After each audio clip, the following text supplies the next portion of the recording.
This program is brought to you by Link TV for educational and non-commercial use only.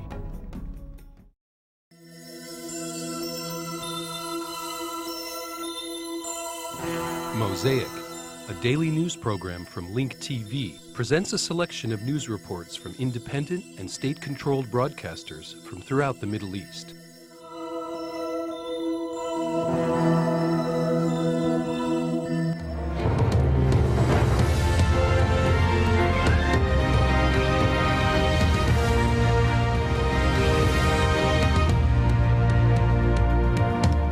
Hamas fighters are tightening their grip over the Gaza Strip.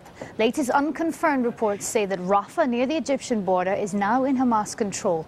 A rival Fateh security building in Gaza City has been taken over, and Hamas fighters are demanding the surrender of a second one. You can see the pictures behind me, people being marched out with their shirts taken off. Almost 2 million Palestinians are being held hostage in their own homes by the fighting. Let's look at where control of the occupied territory stands right now. Well, Hamas gunmen are reported to be in control of much of Gaza City. Within the last 2 hours, Fateh has suffered damaging losses there. In the south, residents in Rafah say that they're trapped in their apartments. The shattered headquarters of the pro-Fateh Preventive Security Force in Khan Yunis is now also in the hands of Hamas. There's fighting in the north too. A Fateh leader was reportedly killed in a fierce battle in Jabalia refugee camp. Hamas has taken control of the main north to south road. You can see it there in red. The number of dead across Gaza is 80 people since Saturday. Most of the dead are unarmed men, but 2 UN aid workers have also been killed in the crossfire, and a 16-year-old boy during a protest calling for peace. Our Gaza correspondent Noor Audi now reports on the battle for control of Gaza. Masked Hamas gunmen kissed the ground in celebration after taking over the preventative security headquarters in the Gaza Strip, the Palestinian Authority's most prominent security establishment. Dozens of Hamas fighters took over the compound and raised their flag on top of the building. Close by, preventative security officers are paraded shirtless by masked Hamas fighters celebrating the capture of the compound. News reports suggest that some of them were later executed. The battle was fierce and long. It left the large complex seriously damaged and the surrounding neighborhood shaken with fear after almost 24 hours of relentless gunfights and explosions. Dozens were killed and injured. And as Gaza burns with battles and hate, President Mahmoud Abbas meets with the PLO leadership to take what has been described as crucial decisions regarding the Hamas offensive, as his media advisor called it. Within several hours, the president is going to take an important decision.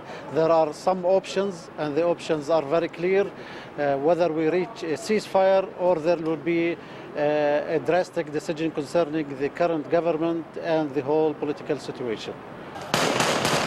But Hamas rejects the accusations leveled against it of carrying out an attempted coup over the Palestinian Authority. I believe what is happening now is working hard to secure the situation inside Gaza. Securing the situation will be the start for a real internal political process which is supposed to apply all what we have agreed on in Mecca Agreement, in Cairo dialogue, and which may be generated in the dialogue which will take place in Cairo the coming few weeks. The situation in Gaza has become so desperate. There are reports the UN and European Union are considering sending international troops, plans already rejected by Hamas. And while guns instead of politics continue to reign over Gaza, residents of this densely populated area are bracing for even more brutal violence. Noor Audi, Al Jazeera, Gaza. Well, it's just been confirmed that Rafah has fallen. Straight to our correspondent Noor Audi, who joins us live now from Gaza. Noor, what do we know at this stage? Well, we do know from the Qassam Brigade, the military wing of Hamas, that has confirmed that Rafah has completely fallen in its hands. All the security, Palestinian Authority security compounds have been controlled by the Hamas military wing. To the north of Gaza City, in Al-Sudaniya, on northwest of Gaza City, the main headquarters of the intelligence services is now said to be on fire. At least sections of it are on fire. From where I am, I can see smoke billowing in the air from the direction of that building. And residents in the area that I've been speaking to tell me that they have not been able to leave the corridors in their homes as gunfire is surrounding them from every direction. Very fierce gun battle taking place right now in the northern Gaza Strip to take control of that headquarters for the intelligence services. The only remaining Palestinian Authority headquarters right now in Gaza that have yet to fall in the hands of the Hamas military wing are the headquarters of the National Forces, which is the army-to-be, as well as the presidential compound. Those are the two remaining Palestinian compounds that are not yet engaged in a gun battle for their control. The moment the situation is very desperate and the residents are trapped ever more than in their homes while they watch as several compounds and homes are set on fire.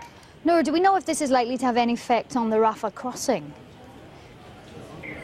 Well, effectively, if Rafah is in the control of Hamas, Israel, I believe, would be very reluctant, if not adamant, about closing the Rafah crossing. The Rafah crossing, in any case, has been closed for much of the past year because of Israeli refusal to continue operating this crossing as normal.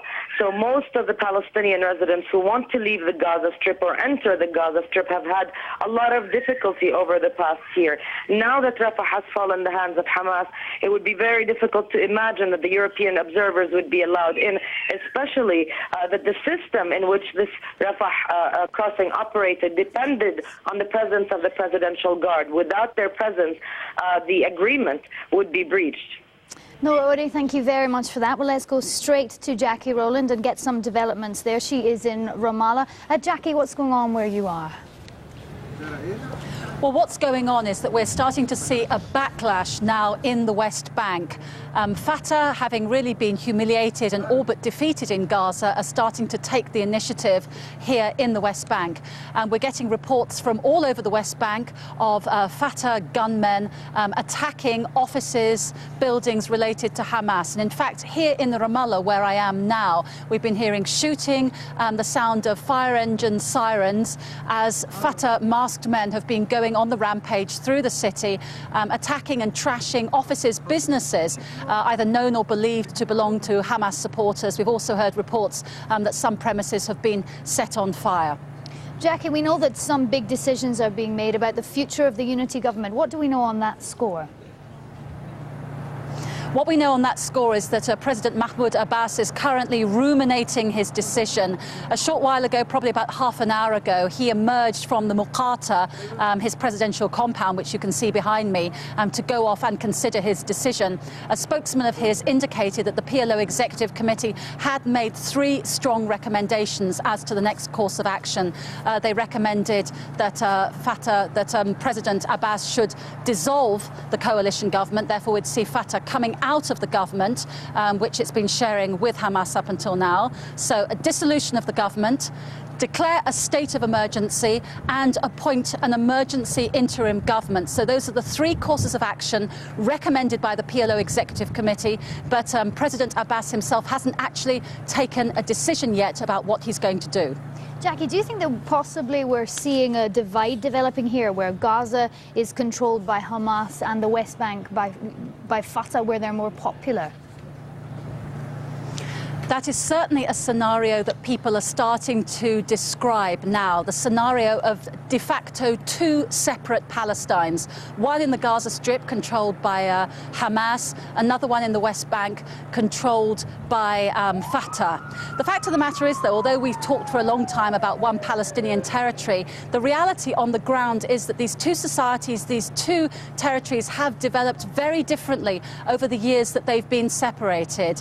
Very specific situation in the Gaza Strip, surrounded by Israel, cut off. When Israel pulled out, they basically locked the door and threw away the key. So it's been really a festering place there, a lawless place where these different armed groups have been able to emerge. It's also become very conservative socially. Here in the West Bank, it's a very different atmosphere. Certainly, Hamas does have some influence here, and in some of the northern towns, particularly in Nablus and Jenin, there is quite a significant Hamas influence. But by and large, Fateh is the ruling power here. The economic situation is much better.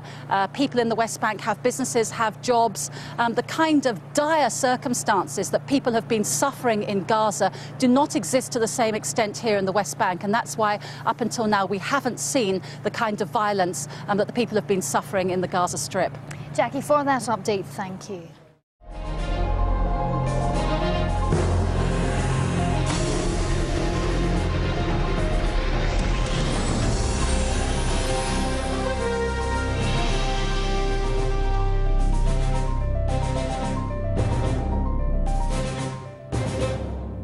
وتأتي هذه التطورات في قطاع غزة مع فشل جميع المساعي. An emergency meeting of Arab foreign ministers is scheduled to be held tomorrow at the Arab League's headquarters in Cairo, as efforts to bridge the gap between Fatah and Hamas have failed.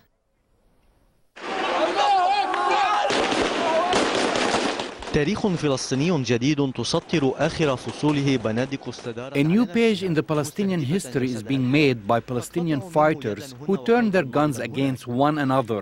They are aiming at each other's bodies, hearts and limbs. To justify the internal fighting, some are giving speeches about treason and others speeches about threats.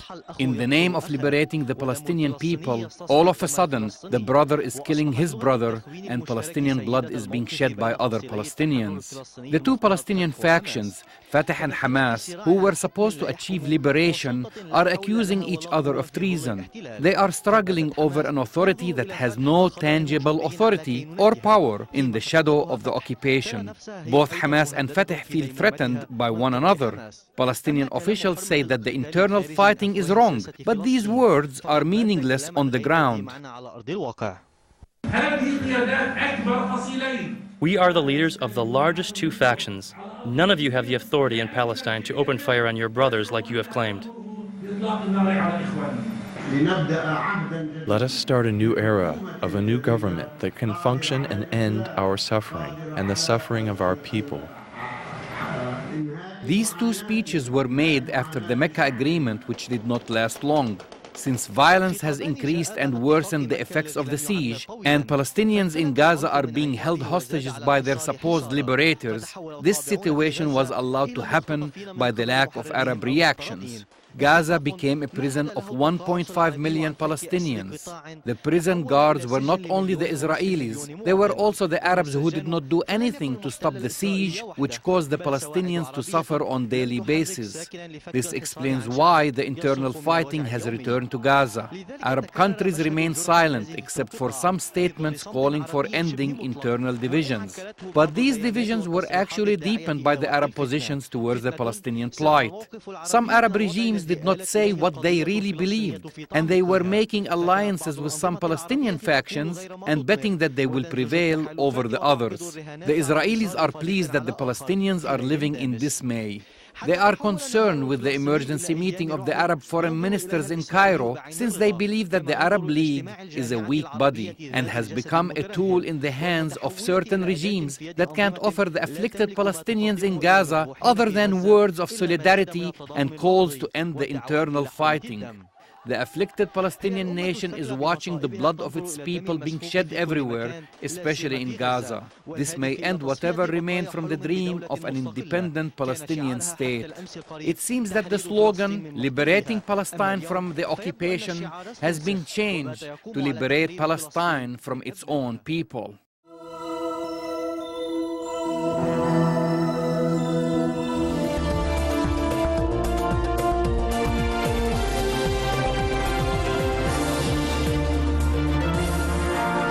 The blood of the dozens killed and wounded over the past 5 days in Gaza did not quench the thirst of internal strife, nor did it stop the fight to control a land not yet freed from occupation and continuous Israeli aggression. Amidst the rival parties' media wars, the reckless bullets, and the contradictory news, lost are the voices of the citizens in search for the good of the public, which has been overtaken by personal interests. Reporting on this is Zuhair Sakala from Gaza. Regardless of who started the fighting and the exchange of accusations between Fateh and Hamas, the reality remains the same, with continuously rising numbers of deaths and injuries. While political parties are trying to intervene between the rivals in the battlefield, the citizens are demanding that they rise above party interests. The children have been robbed of their smiles, and instead of shedding tears, they are shedding blood. Resentment has been planted in the hearts of the youth. They resent every person who belongs to Fateh or Hamas. They're not concerned with the good of our homeland. Political interventions have not succeeded in anything other than gathering the Egyptian security delegation with Hamas, who proposed a truce based on the realization of all previous agreements, including the Cairo talks in 2005, the reorganization of the security forces according to principles of cooperation and mutual agreement, implementing the security plan, and giving the government its power of authority. The Palestinian president and Fateh are studying this proposal before reaching a decision. Stop the immobilization of the Palestinian security plan. Stop the sacrifices of our people who have been persisting for 4 decades in their resistance. There are no winners in this battle. Everyone is losing, especially those who think that they are winning because they are losing their people and their cause. The only winner is the Israeli enemy. While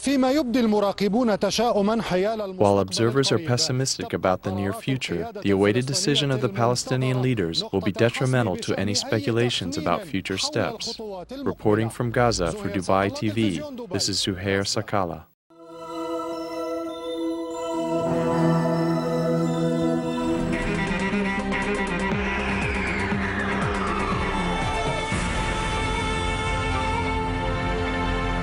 The bodies of the Lebanese majority MP, Walid Eido, and his son, Khalid, were buried at a national cemetery a day after they were assassinated by a booby-trapped car explosion, which also killed 8 others. The 2 bodies were transported by ambulance from the American University Hospital and were accompanied by Parliament member Walid Jumblat, the head of the Progressive Socialist Party. Majority MPs and the public were invited to attend the funeral procession. The motorcade for Eido and his son began from their home in the Verda area and ended at the Khojokshi Mosque in the Tariq al-Jadida area.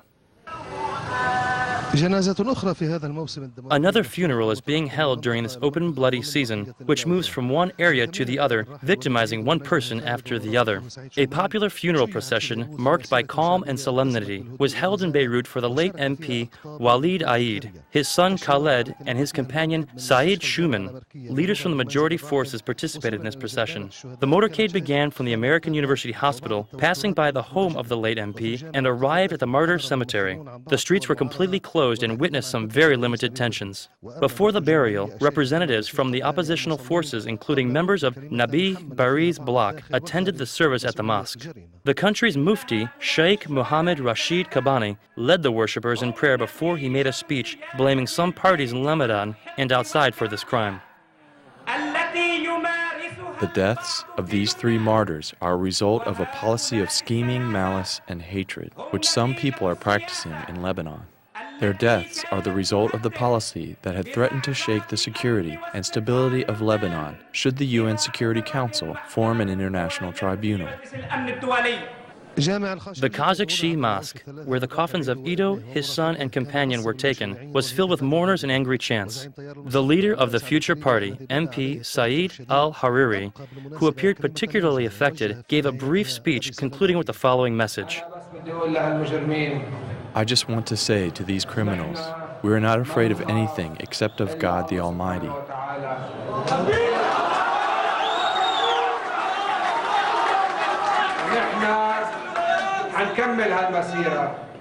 We will complete this course. We will complete it with truth. We will complete it with justice.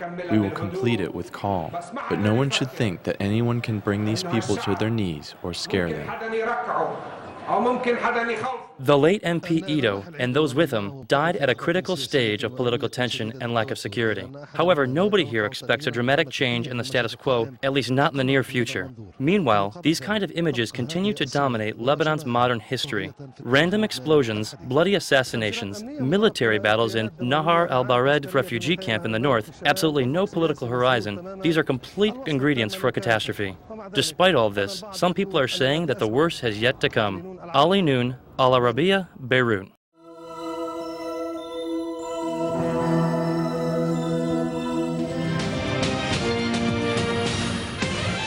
Despite pressure from the army, the Turkish Prime Minister Recep Tayyip Erdogan posed this question: has Turkey finished fighting the 5,000 Kurdish rebels domestically to go after the 500 others in northern Iraq? Erdogan posed this question just before meeting with the army commanders who were expecting him to give them a written permission to carry out an incursion into northern Iraq. Following the meeting, the office of the Prime Minister released a statement saying that the war on terrorism will continue in a consistent manner. Meanwhile, there are predictions that a military operation may be carried out in northern Iraq should rebels from the Kurdistan Workers' Party escalate their attacks. Prime Minister Recep Tayyip Erdogan took a surprising position as the Turkish army amassed more troops and equipment along the Iraqi borders and waited for a written permission from him to carry out an incursion into northern Iraq to pursue rebels from the banned Kurdistan Workers' Party.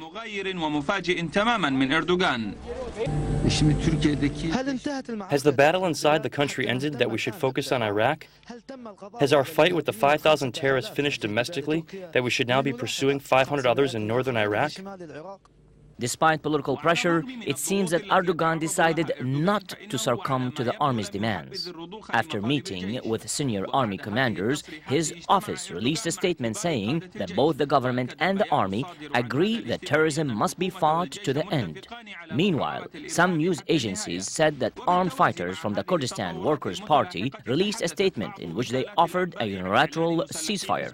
The statement said that if the Turkish government wants to end this crisis and if it wants the parliamentary elections to take place in a safe environment, it must halt the attacks of its army. In the etiquette of war, a ceasefire agreement is made between two countries. The declaration of a unilateral ceasefire agreement by the Kurdistan Workers' Party is inappropriate. It was only made for publicity, as an attempt to give a terrorist organization the image that it is a legitimate force like the Turkish army.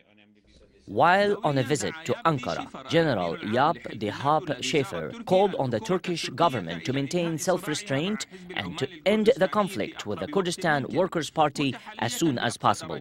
Meanwhile, United States Secretary of State said that the United States is willing to work with Turkey in confronting terrorism. She also added that the unilateral military maneuvers along the Iraqi-Turkish borders will not serve anyone's interests. According to the constitution, the Turkish army cannot act without a permission from the government. The Prime Minister said that carrying out a military operation in northern Iraq should be the last resort. The Prime Minister's position will generate new developments, and we only have to wait and see. For Al Madar program, Abdel Nasser Sanghi, Istanbul.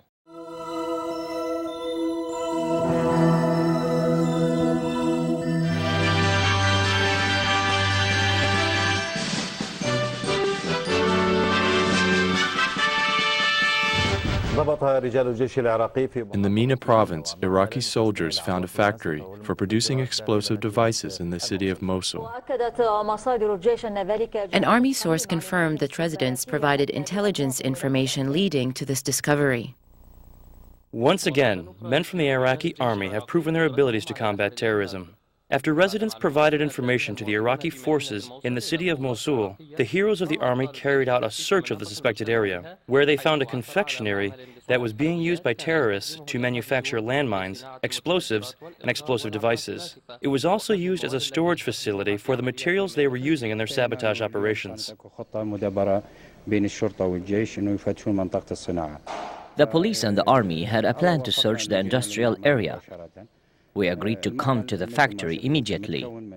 As you saw, the factory is a simple one. It is used for producing explosives, which are made from local materials. They mix fertilizer with other chemicals. We have the formula. As an army, we know the ingredients they use and how they use them. They mix the shrapnel with some fertilizer and other ingredients. Then they turn this mixture into handmade explosives, which also include TNT. Originally, this was a confectionery.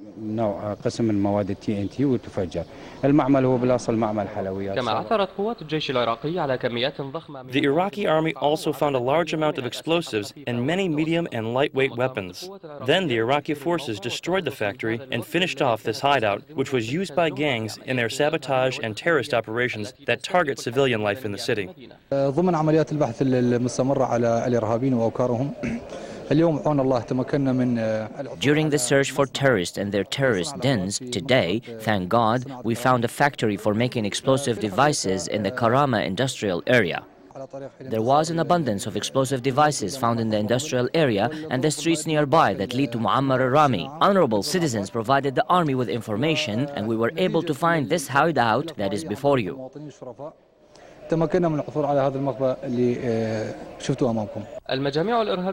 As the Iraqi forces have been closing in on the terrorists, they have faced difficulties in moving around and implementing their plans. This raises hope that there will no longer be terrorism in the city of Mosul. Tamam Abdul Hamid, Al-Iraqiya, Al-Mosul.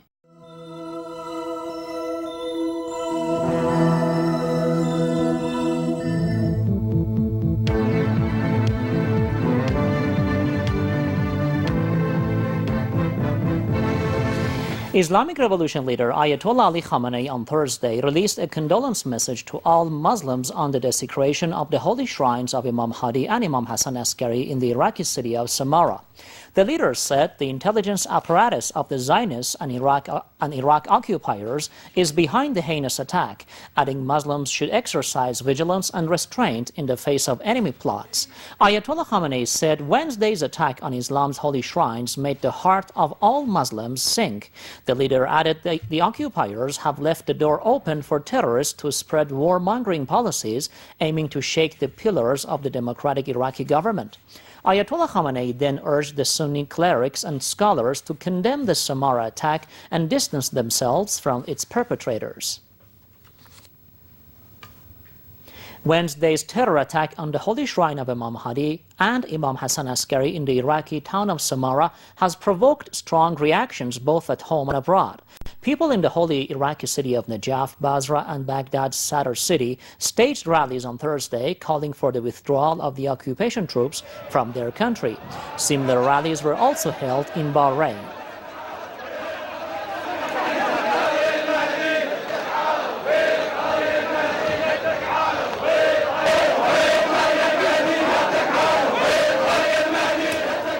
Arab League Secretary General Amr Moussa decried the move as a heinous crime aimed at fomenting sectarian violence.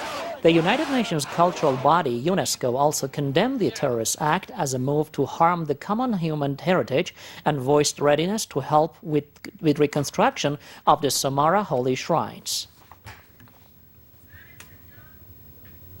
President Ahmadinejad says attempts by superpowers to monopolize cutting-edge technologies, science, and industries are to blame for the backwardness and poverty of nations. Addressing locals in Garmsar in the north-central province of Semnan on Thursday, the president said hegemonic powers are at pains to put the brakes on Tehran's peaceful nuclear drive, but the Iranian nation, Ahmadinejad added, will not renounce its inalienable rights. He underlined mass rallies held across the world against arrogant powers are a clear indication that these powers are most hated around the globe. The views expressed on Mosaic are those of the participating broadcasters, not Link TV or its sponsors. Please visit linktv.org/Mosaic for more information about these broadcasters or to view previous Mosaic programs, obtain program transcripts, or receive the weekly Mosaic Intelligence Report. Mosaic is made possible by a grant from the William and Flora Hewlett Foundation. Additional support is provided by the Firedoll Foundation, the Otto Haas Charitable Trust, and by committed Link TV viewers like you. If you value this program, please send your tax-deductible contribution to Link TV, either through the website or the mailing address listed on your screen.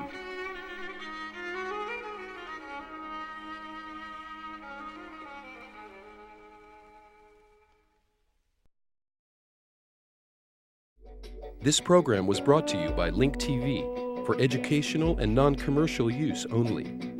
Link TV is the only U.S. television network devoted to global and national news, with uncompromising documentaries and diverse cultural programs. Programs which connect you to the world.